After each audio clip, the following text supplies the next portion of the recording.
Welcome to another Inside Edition of What's the 411.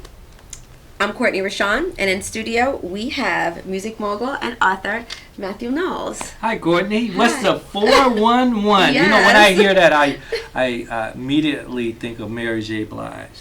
What's the 411? Yeah, great artist. Incredible. Yeah. Incredible. Well, it's a pleasure having you here with us today. Thank you. And we appreciate you coming in, hanging out with us. So, let's get started. Let's get started. Okay, great. So, you have a book titled The DNA of Achievers, 10 Traits of Highly Successful Professionals, and it's a #1 bestseller, which is awesome. Well, thank you. You know, we had a strategy in pre-sales to help drive that book to #1, and it worked. Yes. It actually worked. So I'm very proud and grateful for the support we've already gotten.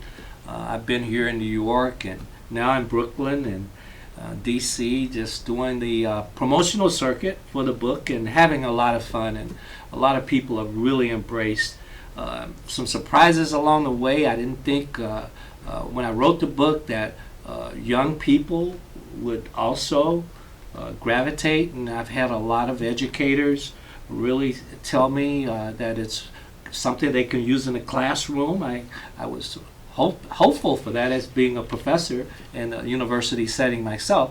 So I'm having fun and I'm living my passion, and that's what's important, right? Right, absolutely. So what inspired you to write this book? You know, my inspiration comes from a lot of places. You know, my passion, and that's one of the things that is the #1 trait. My passion, Courtney, is to motivate and educate in 2 areas, in the area of entrepreneurship and entertainment. Motivate and educate. And so I'm very, very clear. All of my life, that's what I've done. Motivate and educate. When I was a salesperson in corporate America, I educated the consumer on my product. I motivated them to purchase it. In the music industry, it's no different. I motivate my artists. Right. I motivate the record labels when I'm a manager. Right. And I educate the consumer on the product. So it's been the same, just different product offerings, but always motivating and educating. Same in the classroom. Right. I educate my students and I motivate them to learn. Wow, that's interesting. I'm sure for people out there, they probably weren't aware that you are a professor and things of that nature, and you're an educator, so you like multifaceted, which is great. Well, let me just share. I have to stay on that just a second because I'm given a privilege. I think teaching is a privilege. Yes. And I cherish that privilege, and I've done it now for 10 years. My first 2 years, I actually lived in New York at the time, and I would fly every Sunday night to Nashville, Tennessee, and I would have my class on Monday, and then I'd fly back from Nashville to New York. And I did it for free. Right. For 2 years. And now I'm at Texas Southern University teaching a degree program called ERM, Entertainment Recording Management. Okay. And I've done it now for 8 years, and I teach 2 courses in School of Communications. I teach 1 course of entrepreneurship in the School of Business. Wow, I'm sure your classes are filled every They semester. are. They are. And some of the other imagine. professors get jealous because my That's okay. class fills up so fast. Don't hate the player, hate the game. Yeah, I know. That's great. So, going through your book, I like how you reflected on personal experiences from others that you shared with people that were featured in the book, with different excerpts on their basically their experiences, and with as it relates to different chapters of your book, which is really great. Giving their testimony of their struggles and their achievements and things like that. So I thought that was really, really interesting. And Courtney, I asked 30 people. 25 of them I know well. There was probably 5 people in the book I really didn't know that well. One person was actually on a flight with me, and I from New York to Houston, and her story was so compelling. But when I asked all of my friends, they all immediately said yes, and I'm really grateful because these folks I look up to, I admire, and they're teammates of mine in this music industry and in entrepreneurship, because Right. this is not just a business, music business book. This is also a self-help and motivational tool as well. And so they all said yes, and I'm so grateful for that. And these guys are like, president of all USA, of L'Oreal. Right. Yes. You know, we're looking at the president of the Grammy Association, Yes, I American see that. Heart Association president. You have a restaurateur in there. Yeah, also. chief marketing officer for Amway. These are some high-level people. Right. That was really cool that they agreed to do that and like share their story. It's very inspirational. So do you believe that everyone possesses the DNA to become an achiever? I think inside of us all, we have dreams. And how do we get those dreams to fruition? That's what we all have inside of us. I think there's the positive. I see the positive in people before I see the negative. And so the challenge is, how do we connect with our passion? Right. That thing that excites us, that thing that gives us drive and determination, that thing that empowers us, the thing we go to bed at night and we wake up in the morning and we can't wait to start it all over again. Yes. That passion, how do we take the cap off of that and let that just grow? And it's all also about work ethics, because when we live our passion, we never work a day in our life. And so when I started writing the book, probably by chapter 5 or 6, I realized these are interconnected, so interconnected, because when you're a risk taker, you'll make mistakes. Right. And those are 2 chapters. Yes. And building this team, you have to have a leader. So I enjoyed writing my own book. Is that crazy? No, that's great. I don't know. You had the motivation and you wanted to get the stories out there and inspire people and give advice, you know, I mean, and that was really awesome, you know. So the fact that you enjoyed doing it and that you didn't feel like it was something that you had to do as opposed to something that you wanted to do really makes a difference when it comes across when you're reading the book. So what do you feel is essential and needed to bring out the potential in someone to become an achiever? Well, I think some of the essential things to bring out the fact that the goal and drive, again, it goes back to that word passion. Right. Passion, that's essential. You can't even do the other traits without passion. Right. That's the one trait that it stops there if you don't have this passion. And that's why, you know, in the book, it's the largest chapter. It's the one that I talk about the most. You know, I talk about Oprah and you know, how she's so passionate, and I talk about other folks in that book that's so passionate. It really starts there. Right. Yeah, it starts with the passion first. Yeah. You have to have that inner drive that makes you just get motivated and want to go out and just like pursue. So what your is goals that and one dreams. thing you're passionate about? I'm passionate about a lot of things, actually. But for me, I could say my passion is philanthropy. I love helping people. I love supporting causes that I believe in, and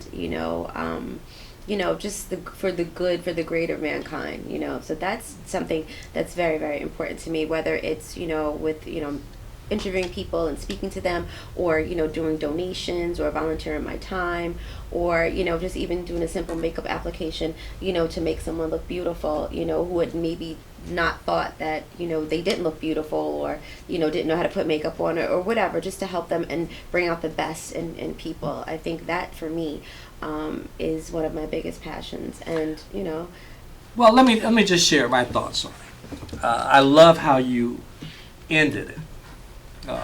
And philanthropy and what that meant to you, helping others is your passion. Because most people, and you notice there's a workbook after each chapter. Yes. Most people cannot articulate their passion. Right. Notice how I told you clearly what my passion is: motivate and educate. Yes. In the areas of entrepreneurship and education. And most people, when you ask them, they'll say the same thing. You started out, but you ended really, really great. Well, I have a lot of things. It's the same thing that I say when I give my music seminars. You ask a new artist, what is it that you're passionate? Well, I'm a songwriter. I'm also a producer. I choreograph my own moves, and I sing. That's not success. Right. Successful people focus on one thing, and one thing they get that right. and then they move on to others. So when I ask people, what is your passion? And those of you that's listening right now and looking, and focus on that one thing. Be able to articulate, this is my passion, clearly. Right. Absolutely. That's great. That's some great advice out there in TV land. That's some really good advice that Mr. Knowles just gave you. Okay, so what made you choose the titles for your book? Like, each title and chapter of your book gives a specific characteristics and life lessons and codes that achievers should have. So what made you choose the specific names for the chapter? And, like, for instance, like talk to do ratio and thinking outside the box, which is absolutely clever. But what was the motivation behind it? Well, those two, talk to do ratio, I coined that personally. Yes, I saw that.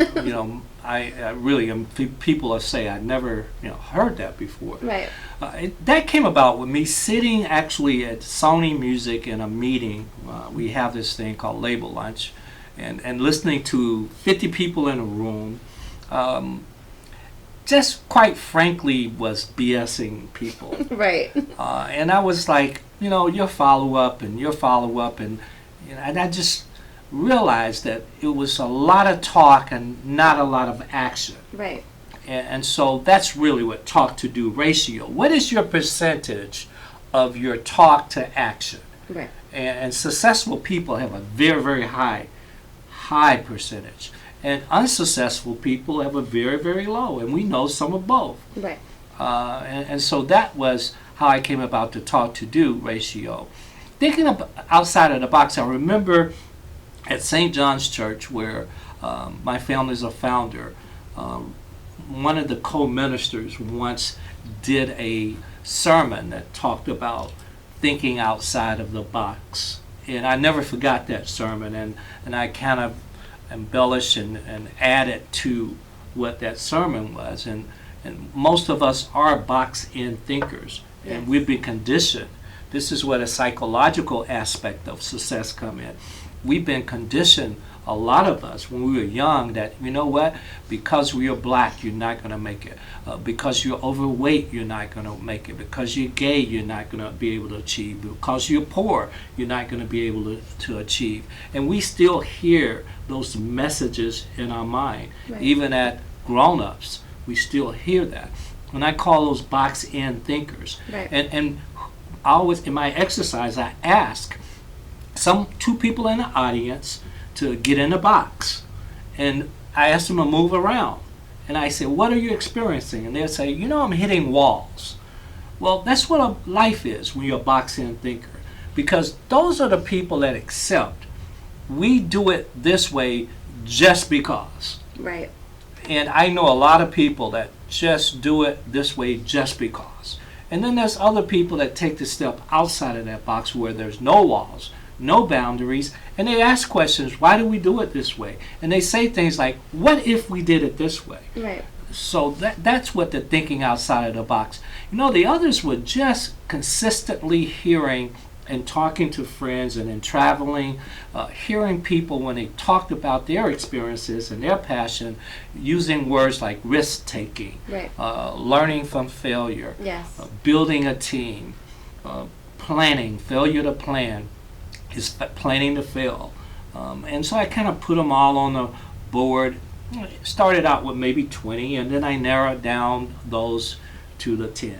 Now, do you feel that when you mention taking risks and not being afraid of failure, do you feel that sometimes people get discouraged if they try to pursue something that they, their passion or something they feel strongly about or something that they want to achieve and they aren't successful the first try? Do you feel that people may get discouraged in trying to do it again? Or would you recommend just keep going, or and try to actually pursue what you intended to do in the first place, regardless of whether or not you had some bumps in the road or you failed? Or should someone just say scratch that idea and start all over? And well, Courtney, failure and mistakes is an opportunity to grow, right? Not a reason to quit, right? Think about that. Okay. It's an opportunity to grow. Makes sense. Not a reason to quit. And a lot of people, they quit just before success was going to happen. Right. I've seen it in business. I've seen it in the music industry. People are almost there. If they just had to gave it another 30 days or another year or another day, it would have happened, but they gave up so easily. So perseverance is definitely important. But then it goes all the way back again to that word passion. Passion. And when you have that passion, you just don't give up. You see in the music industry, some people think that they're going to have instant success. Right. They're passionate, but they believe it's instant. I call it microwave success. You know, this new Right. generation, they're in that microwave success. And that's not how it works. It doesn't work that way in business. It doesn't work that way in the music industry. Right. It doesn't even work that way in life. Right. It's not even microwave success. So we have to sometimes give it time. Right. And that's where determination and passion falls in.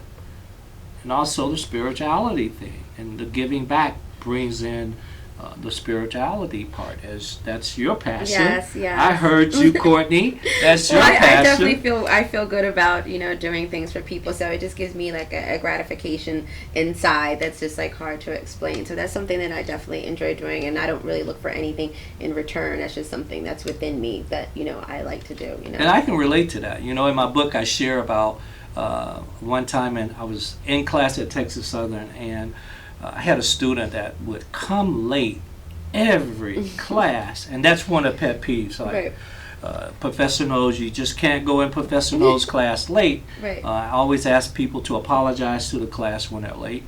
And sure enough, this student had just 5 classes late, and I'd had enough of it. And I was like, hey, look, that's unacceptable. Why are you late all the time? And he said, well, Professor Knowles, you know, I'm raising my sister who's like 13, and, you know, it's difficult, and I have to get her set up because my classes that semester was at 5:30 in the afternoon. Right. I have to pick her up to school, make sure she's had dinner and set at home. He says, Professor Knowles, you don't remember me, do you? And I said, no, other than class, no. He said, remember 5 years ago you bought 2 houses for Home for Habitat. And you bought 2 houses, and we were one of the houses, and you gave us the house. Do you mind explaining what Homes for Habitat is? That's an organization that Okay. build homes, and they ask folks to donate for the price of Okay. building the homes, and they get volunteers to help build the homes, or builders volunteer. And so I said, yeah. He says, I was that little 13-year-old boy. Wow. And I tell you, my whole class almost started crying. Wow. Wow. He was like so grateful to tell me thank you, and that he still lived in the house. And unfortunately, his parents were on drugs, and they had their challenges. It must have touched your heart when he said It that. did. Yeah. It really touched me. I talk about it in a book. Yeah. Yeah. That's great. Wow. All right, so now we have to talk about Mathew Knowles, the music mogul. Okay, so I got this ultimate compliment. I got this compliment while I was here. A compliment that There are more to said come. that put me in the same breath with my idol, Barry Gordy. So that was an ultimate compliment for me. well, it's well deserved. So, how do you feel about the current state of music today in all genres? Well, we experience music more than ever before. When we look at streaming and its impact, we look at also social media. So we experience it more. Right. We don't experience music less. We just don't pay for it Right. the same way. And so it'll happen.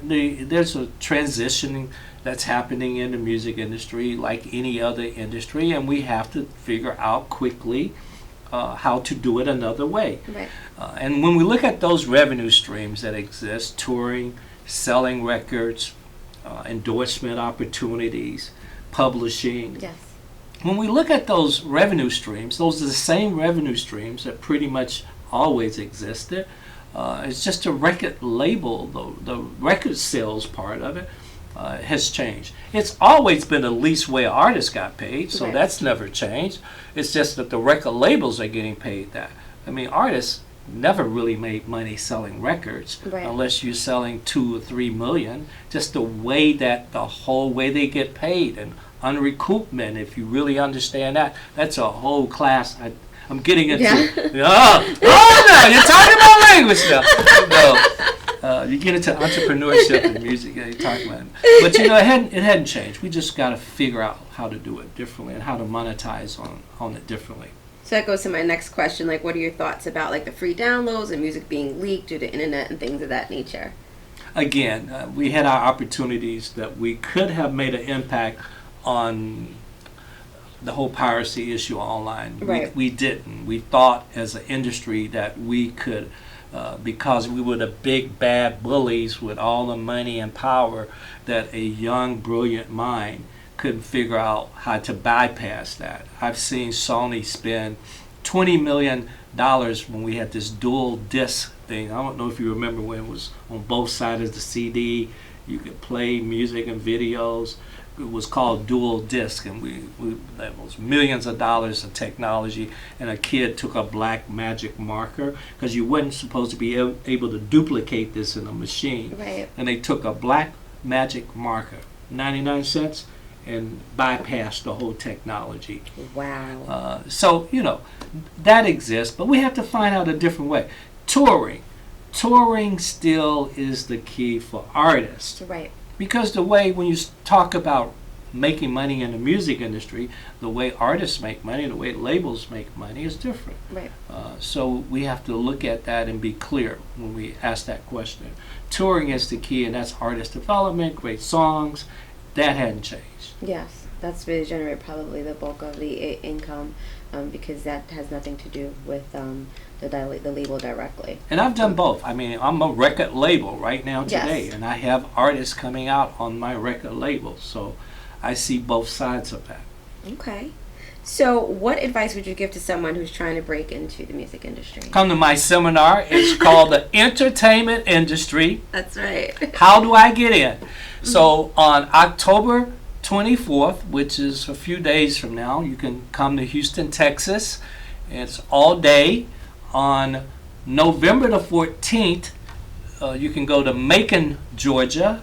On the 23rd, you can go to Washington, D.C., the 23rd of December.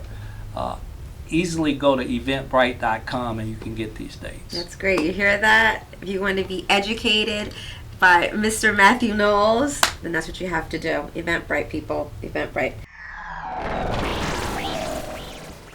So walk me through a day in the life of Mathew Knowles, and basically tell me what you would do if you found an artist that you were really passionate about and you wanted to turn into a superstar.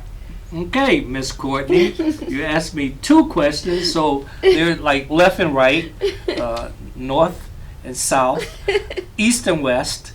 So I'll start with the first one. Like, what's my day like? So I normally wake up 6:30, 7 o'clock at the latest. I don't know, my body's on a timer as I get older. And I'll lay in the bed for a minute, and then my brain will start racing about my day, and I get excited, and I get up. And then I go and I get dressed and I put on my boiled eggs. Normally at home I eat 4. That's interesting. When I'm on the road I eat 3. And I'll get dressed and then I'll turn my boiled eggs off and I'll go work out for 30 minutes. I do 5 miles on the stationary bike and occasionally some sit-ups. Because as I get older I understand health is critical and important. No health, no wealth, is a saying. And then, I'm eager. I'm doing emails throughout this whole process. Come back home from working out. I then eat my breakfast, my boiled eggs, melon, my watermelon. I pick my watermelon over my. Watermelon. See, I'm from Gaston, Alabama. I pick my watermelon first, and then I get dressed and I go to work. I talk to my wife for a few minutes in the morning, and then it's like on. I get to work, and what I love about music world, I never know what a day is going to be like. I have appointments, and then everything gets changed.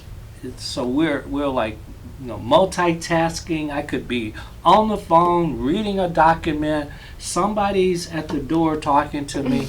All at the same time. It's energy going all day long. Always something different. We have block that I own in downtown Houston area, Midtown, and we have 4 venues. So we have rentals going on, walkthroughs. People are constantly coming through, looking at the venues to rent. And then I teach on Mondays, 5 hours, Wow. from 3 o'clock to 8 o'clock. And then it's preparation and testing and going to staff meetings at Texas Southern. All of that. That's me. Right. That's me. And then going home and I almost every night have dinner with my wife, and we watch TV, laugh our butts off, go to sleep. Right. That's my day. That's your day. And occasionally get on an airplane, I give presentations and keynote speak. Yes. And that's my day. The beautiful thing is, 10 years I've taught, I've never used a book. Wow. And I always say, not from an arrogant standpoint, but I always tell my class that I don't use a book because I am the book. Wow. Wow, that's interesting. I've never heard that before. I've never used a book. So you have so much internal knowledge that you can just speak it and just flows out eloquently, and hopefully everyone will understand and grasp it. Yeah, and one of the things I'll also do, the first thing I do when I get to my office, I start reading my emails. I spend time reading. There's a magazine I get called Digital News, and it keeps me current because this digital age is just so vast and it's changing Yes. every day.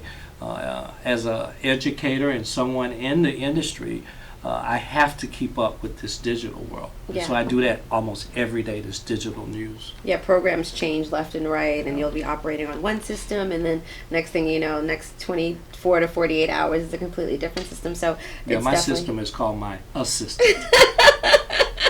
That's my system. Lynn! She's been with me 15 years. She's That's she's great. my backbone. That's great.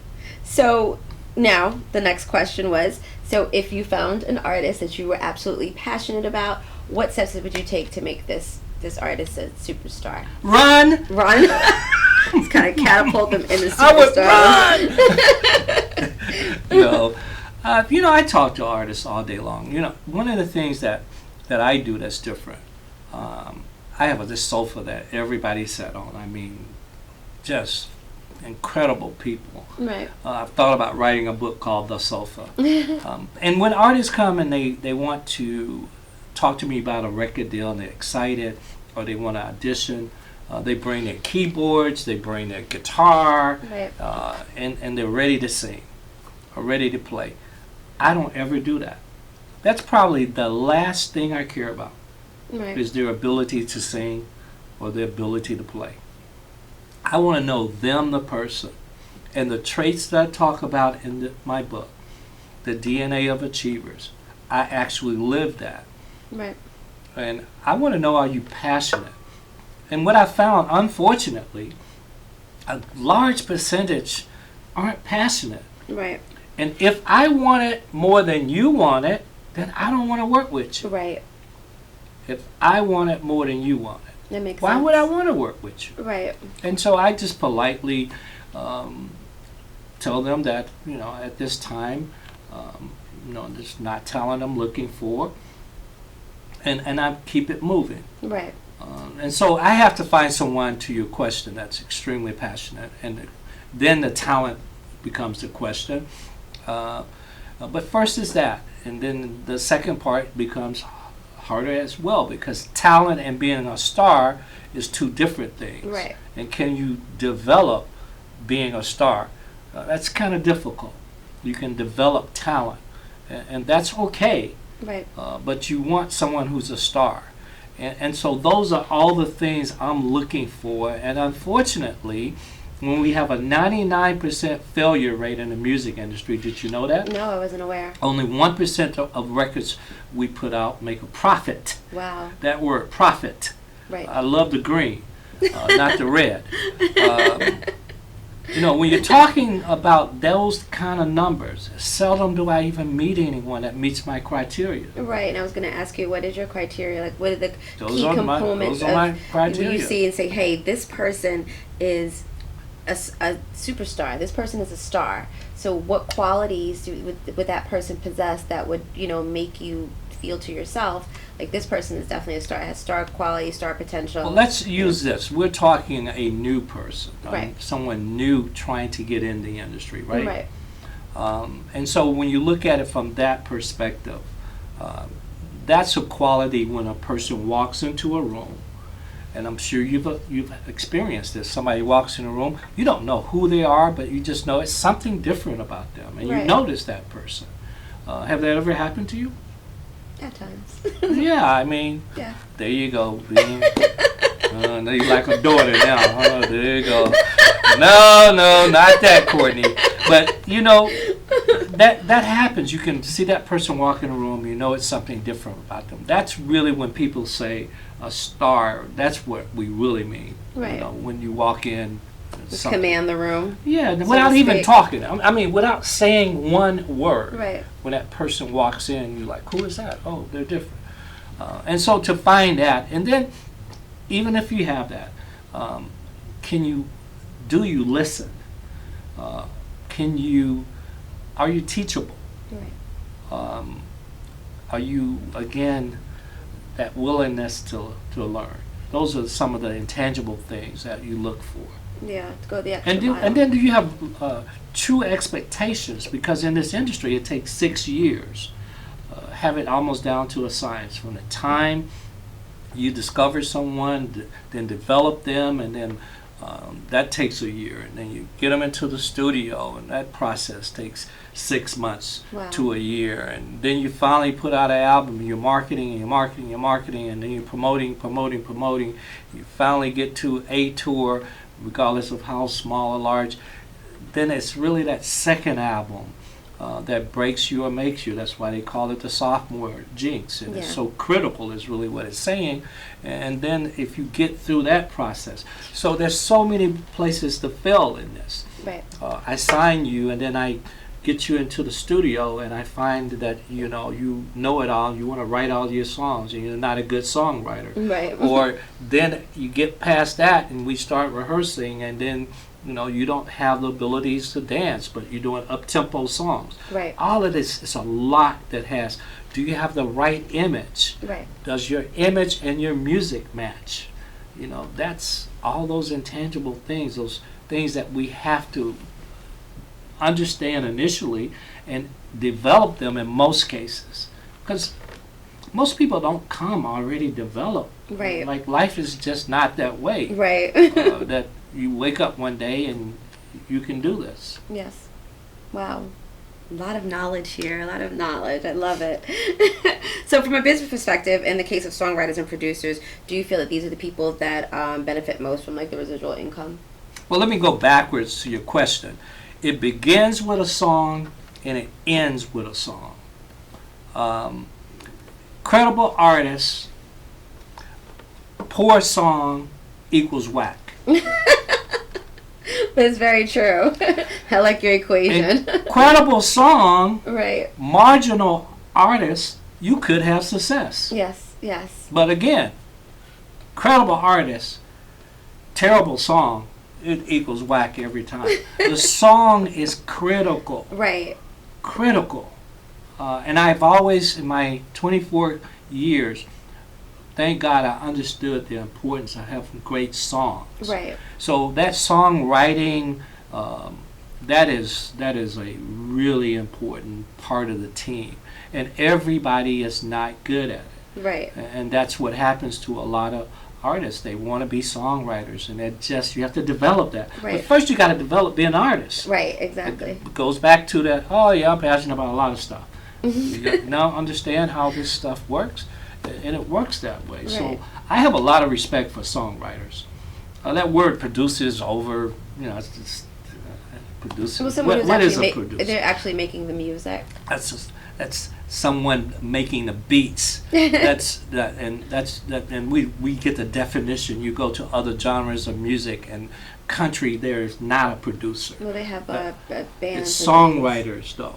They're all songwriters. The person that as a producer is also a songwriter if they do the tracks. Okay. You can never do anything and be a producer.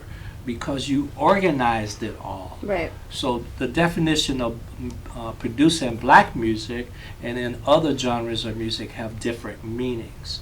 That's interesting. I wasn't aware of that. Yeah. I had no idea that was necessarily the case. Well, that's why you're in my class right now.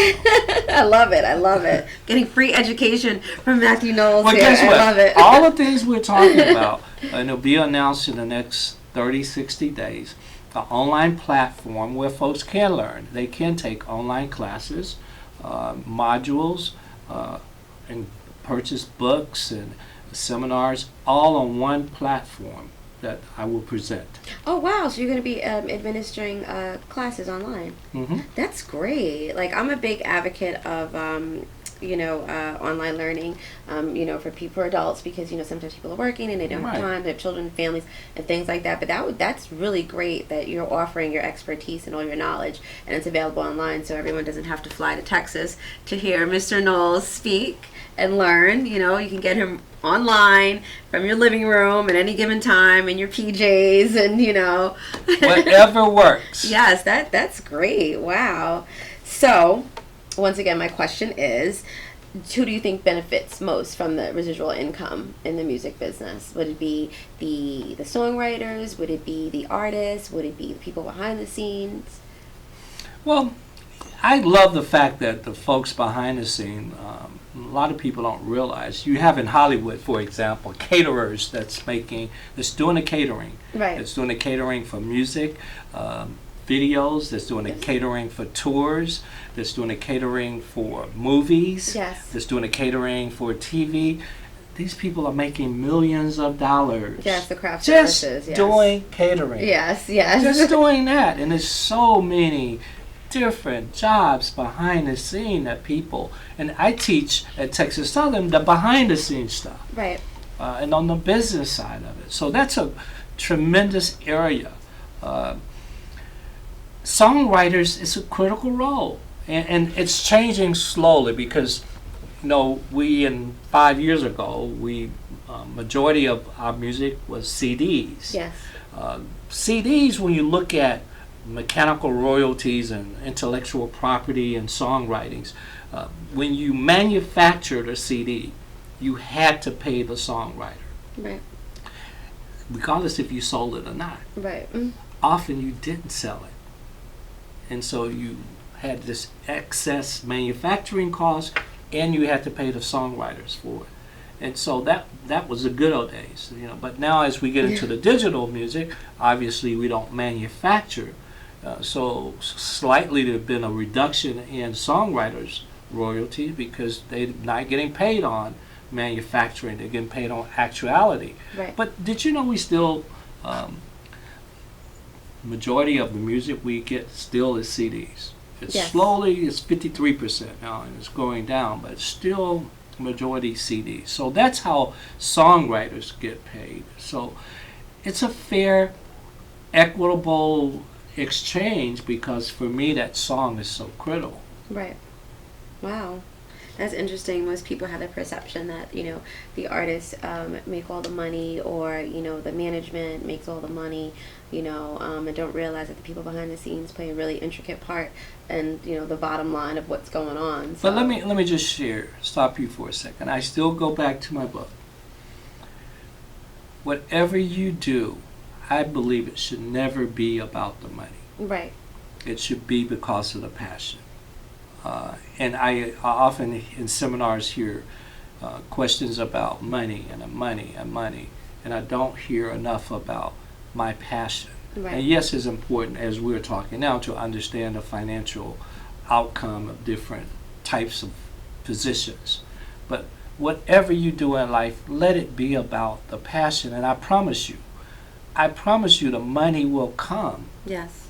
It will always come if you're passionate, because your approach when you're passionate about it is so different than when it's a job. Right. It's so different when you're determined. Right.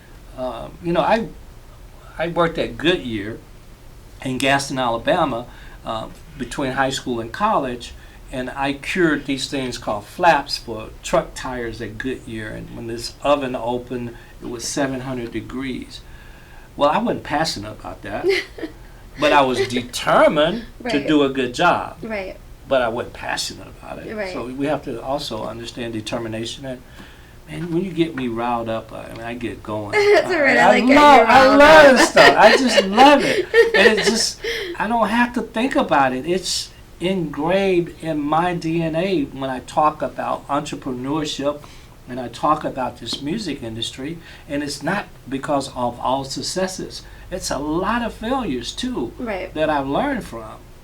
And you find anyone successful, you find someone who's made a lot of failures. Right. And I always use Michael Jordan. I think the guy's the greatest basketball player ever. Yes, he's one of them, absolutely. He's the man. And he's a mega psi. What? Oh, are you a mega sci-fi? Yes. Okay. There's only one fraternity. Right. You hear that? Okay. There's only one fraternity. All the kids out there. Yeah. So here's this guy who's the greatest basketball player ever, in my opinion. In the 10th grade, does not make his basketball team. Wow. Now think about that. The greatest ever did not make his basketball team in the 10th grade. And we need to understand what happened, what made this guy's life change. The good thing for people that are listening is it not too late. Right. He just didn't quit. He changed the way he approached it, and he became passionate about it. Right. And he had work ethics called practice. Right. Every day. That's important to stay at it, and that's because of the passion. Yeah. Once again, you're gonna hear the same. Chapter 1 in the book. It's like, well, you keep saying that. Well, there's a reason why I keep saying it. No, but it absolutely makes sense. It makes perfect sense. So, you are the quintessential Renaissance man. You're an author. You are a music mogul. That you have a lot going on. The book is doing extremely well. You're a business tycoon. And you have the reputation to prove it, of course. You're a family man, which is great. Very close to your family, and you clearly have the right DNA. So, what's next for Mr. Mathew Knowles? Just what I'm doing today. What I'm doing today is what I want to do. At 63, you look at life differently. Right. And I've made mistakes in my life that I wish I could turn and change, but I can't. Right. And I just keep it moving. I learn from those. And for me, I'm going to live my passion. Right. And that is, again, to educate and to motivate. So for me, that's other books. Right. I've talked about it. I don't teach out of a book, but I haven't taken the time to what I've taught for 10 years to put in a book form. And that's what I'm going to do. I'm going to come out with educational scholastic books for a collegiate level for the courses that I've taught for so many years. Right, that would be amazing. 4 or 5 books right there. But then I want to tell the true story of Destiny's Child. Oh, that would be amazing. So I'm already started writing the autobiography of Destiny's Child, a true story. That's how I've started. I'm on chapter 3 now on that. Hopefully I have that by January 1st is my goal. You have to set goals. That's a short window. But you have to set goals. Right. But I've gotten this down now. I've found a technical, different way to write my books that's much faster. And so that's number one. Number 2 actually is Destiny's Child. And then there's this one book that I just remember at 5 years old, an incident that happened with me, my brother, my mother, in Marion, Alabama. Where my mother went to high school at Coretta King. Oh, wow, it's amazing. It was late one night, and I won't give away the story, but it's called Racism from the Eyes of a Child. And being the very first, one of the first, in elementary school, in junior high school, in high school, at the University of Tennessee at Chattanooga, being one of the first black folks to be in those classrooms. You have no idea the challenges, sometimes it's psychological torture, right. Fear that a child has, and how that's affected me now even. So I really am excited about writing that book, Racism from the Eyes of a Child. And isn't it ironic that I would be the first in childhood, and then I would be the first in the medical division at Xerox, that I would be one of the first, if not the first, to sell CT and MRI scanners, and one of the first to be a neurosurgical specialist. And ironic, is it really ironic? No, you have the DNA of an achiever. So, that book I'm excited, really excited about writing. Wow, that's great. So I want to write. Yes. I want to put together this platform that makes it easier for people to get knowledge. Right. And I want to do more public speaking. I really enjoy that.